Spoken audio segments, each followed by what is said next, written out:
राधे राधे महाराज जी। महाराज जी, इंद्रियों को वश में रखना सुख का मार्ग कहा गया है महाराज जी, लेकिन जीवन शैली आजकल खान पान कुछ ऐसा हो गया है कि लोग तली हुई विषाक्त खाद्य पदार्थ जैसे कचौड़ी, समोसा, बड़ई, अन्य फास्ट चलो शुद्ध पदार्थों से बने हो तो ये भी बात ठीक है।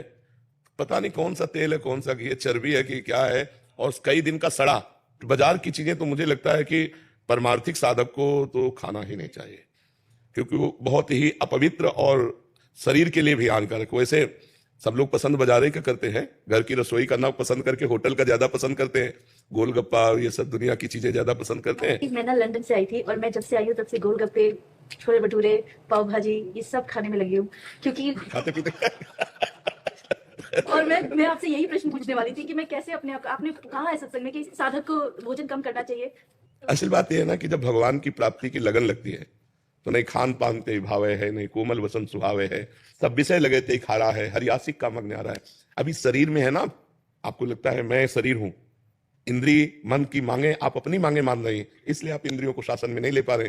अगर थोड़ा सा ज्ञान हो जाए, दृष्टा भाव में आ जाए कि तो इंद्रियों की मांग है, मन और इंद्रिया मना कष्टान इंद्रियाणी प्रकृति स्थान कर सकती, नहीं मुझे इसमें नहीं जाना। देखो 2 अंगुल की जीव है, बस इतना ही स्वाद है, और यहां से गया तो सब बेकार। ले घाटी नीचे माटी, ये घाटी नीचे माटी केवल।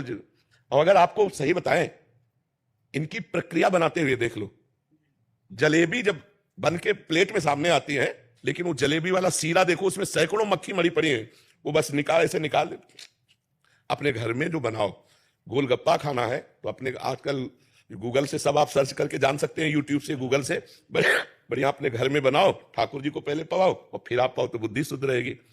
तो हमें लगता है कि मन को चराने की इंद्रियों के साथ जो आदत है, इसे धीरे धीरे कंट्रोल करें। अनजाने में आप अपने को रोगों का शिकार बनाने की तरफ जा रहे हैं। शरीर में ज्यादा मांस बढ़ना, चर्बी बढ़ना, ये हमारे अवयवों को कमजोर करता है, लीवर, किडनी, दिल, इनको कमजोर करता है। तो हमें तो आपसे प्रार्थना है कि 30-40 मिनट व्यायाम कीजिए, 20 मिनट प्राणायाम कीजिए, और ये सब बाहरी चीजें छोड़िए और सात्विक भोजन कीजिए, तो अभी आपका शरीर जो है ना, वो परमार्थ और स्वार्थ लायक हो जाए। आप अपने शरीर को एक्टिव करना चाहिए, तभी तुम स्वार्थ और परमार्थ लायक। यावत स्वस्थ विदम कलेवरम यावत चदूरे जरा, जब तक हमारा शरीर स्वस्थ है, इंद्रियां बलवान है, तो हम भगवान का चिंतन कर सकते हैं, हम लोगों का उपकार कर सकते हैं, हम कोई क्रिया भी कर सकते हैं। तो इसलिए पिज्जा, बर्गर, आइसक्रीम, ये वो सब ये वेट बढ़ाने वाली चीजें हैं। अरहर की दाल, मूंग की दाल और रोटी, अब ये किसको पसंद आएगा? हर की तुरंत बना के दाल ठाकुर जी को भोग लगा के पाओ तो वो स्वादिष्ट है कि वो स्वादिष्ट है? हमें लगता है जहां तक हो सके, अब जैसे कुछ समस्याएं बच्चों की, बाहर पढ़ते हैं या सर्विस करते हैं, अब उनको तो होटलों का खाना ही पड़ेगा, लेकिन हम कहते हैं जिनको भगवान सुविधा दिए हैं, बचो, बाजार और होटलों के भोजन से बचो। पहली बात अपवित्र, और दूसरी बात स्वास्थ्य हानिकारक है, स्वास्थ्य के लिए पक्का हानिकारक है। तुरंत तुम्हारे लिए आटा लगा के नहीं बनता, वो कई कई दिन का आटा जमा होता है लगा हुआ। तुरंत आपको भोजन मिलेगा तो तुरंत आटा थोड़ी लगाया है, तुरंत दाल थोड़ी उबाली, कब का है।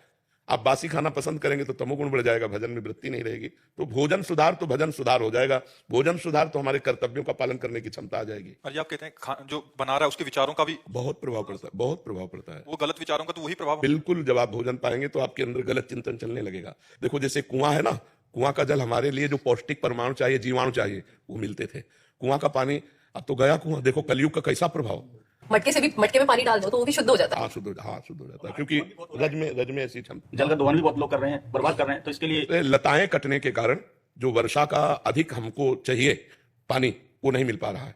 अगर लताएं, हमारे वृक्ष लगे ना, वृक्षारोपण हो, तो कार्बन डाइऑक्साइड नष्ट हो, ऑक्सीजन हमको अधिक से अधिक मिले, और उससे वायुमंडल भी शुद्ध होता है और बादल भी बनते हैं, जिससे वर्षा होती है। जहां वृक्ष अधिक होंगे वहां वर्षा अधिक होगी।